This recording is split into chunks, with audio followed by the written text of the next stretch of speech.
Truth be told, our very democracy is at stake, in my view. We all agree that our politics is broken, that political violence, never acceptable, is out of hand, that America should be a place not of extremism and fury, but of decency and grace, that our institutions are what makes us the envy of the world, and our democracy is worth fighting like hell for. President Biden there speaking at the Edward Kennedy Institute Monday, where he received a Lifetime Achievement Award.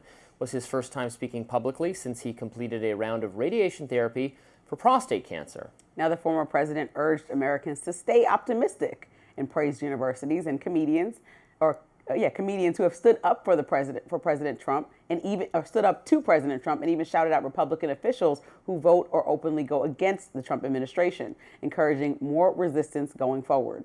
I know the idea of America depends on our respect for the institutions that govern and guarantee a free society. It depends on a presidency with limited powers. It depends on a functioning Congress. It depends on autonomous judiciary. It depends on a free and independent press. We remain in the battle for the soul of our nation, in my view. And that means we, all of us, and I mean all of us, have an enormous responsibility to protect the institutions upon which the fate of our nation rests. Now, Biden closed out by saying, quote, "I can't sugarcoat any of this. These are dark days." And that brought a firestorm of criticism from conservatives online. Political commentator Link Lauren wrote in response on X, "It was a dark day when you opened the border and allowed millions of illegals to flood in with drugs, crime, and terrorist ties. It was a dark day when you called half the country garbage." Yeah. I know you were probably happy to hear from Biden. You said you've been wanting to hear from him. He got a Lifetime Achievement Award. You should be very... Sarcasm. No, I don't need to hear from Biden ever again, honestly. You wanted to hear so much from him. You wanted him to speak about all the different things going on from Jake Tapper's book. Respond. Oh, yeah. You wanted everybody to answer. Any of that. Well, he's still public. He's not hiding. Like, you know, you feel like it. Come out, speak for yourself. And speech about how... He got a Lifetime Achievement Award. That's a big award, a big deal. I was happy to hear from him as an 82-year-old who is overcoming, hopefully, prostate cancer, to see him out and about and standing, accepting an award, and sounding very similar to how he sounded when he was actually president. I am shocked by this. It makes me happy to see that, just from an emotional level, that he's healthy and there.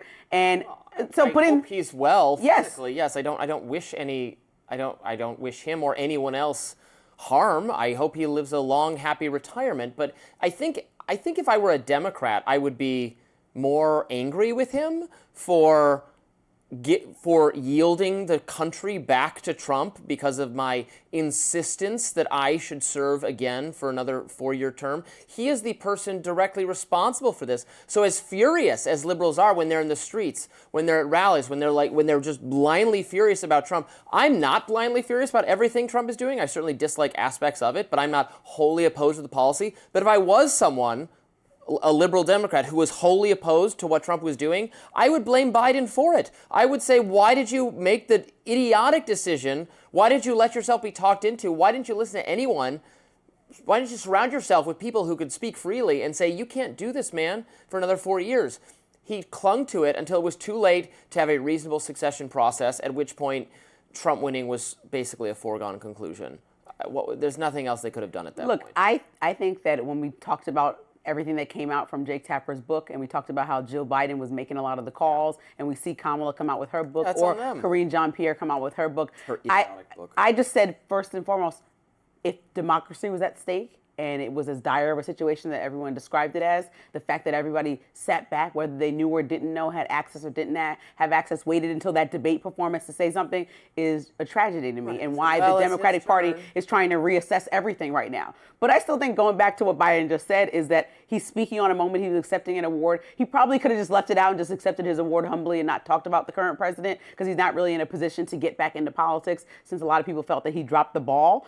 Good message, though, wrong messenger, and some points that I'll talk about that are good, and then where he went too far. So, like, he said that, you know, America depends on having a president that's not autonomous, a president that has checks and balances. That is important. We've been seeing more and more that President Trump just does what he wants and figures it out later.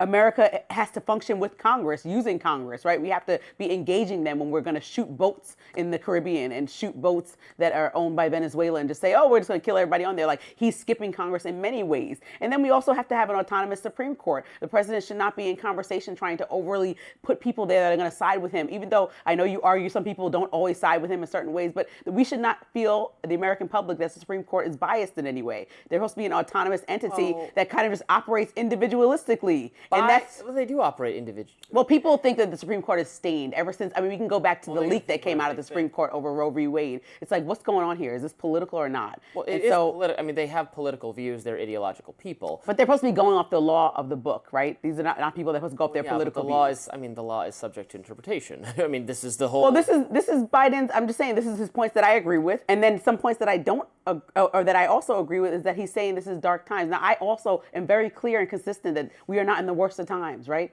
We've had world wars in this country. Like, we're not in the worst of times, but we're not in the brightest days. Conservatives were so mad because he called these dark days. I mean, it's not the brightest days when the president is at Charlie Kirk's funeral screaming, "I hate my opponents," at somebody's memorial service. That's not the best and brightest of days that we want to see from our country. It's not the brightest of days when he says he won't forcefully come forward and say, I'm not going to seek a third term. That's actually against the law. He should just say that. Most recently, not even just admitting that he won't. It's not against the law to not say whether you're. No, he should. It's against the law to to be a president for a third time. He knows that, but he should just say that while he's in the cockpit with reporters. Later.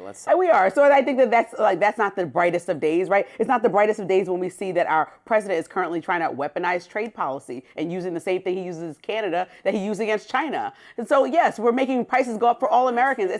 It's not the brightest of days. And so I think Biden has some good points. Wrong messenger. I don't really want to hear a lot of critiques from Biden right now when it comes down to policy because he took too long to get out of the race. I agree with you there, and has too much on his shoulders right now about why we're in this situation in many ways. But I do think good message, wrong message. No, he's getting that award separately. But the message that he gave during the speech, I agree with certain points. If it would have come from somebody else, maybe a better or more well-received on my end. I don't know what he deserves an award for. He didn't. Lifetime achievement. He served his entire life in well, Congress. I don't know if Trump has lifetime achievements. He has a number of them in just the last couple weeks. So maybe someone will recognize that at some point if we could stop giving lifetime achievement. I'm sure Trump will get plenty of awards.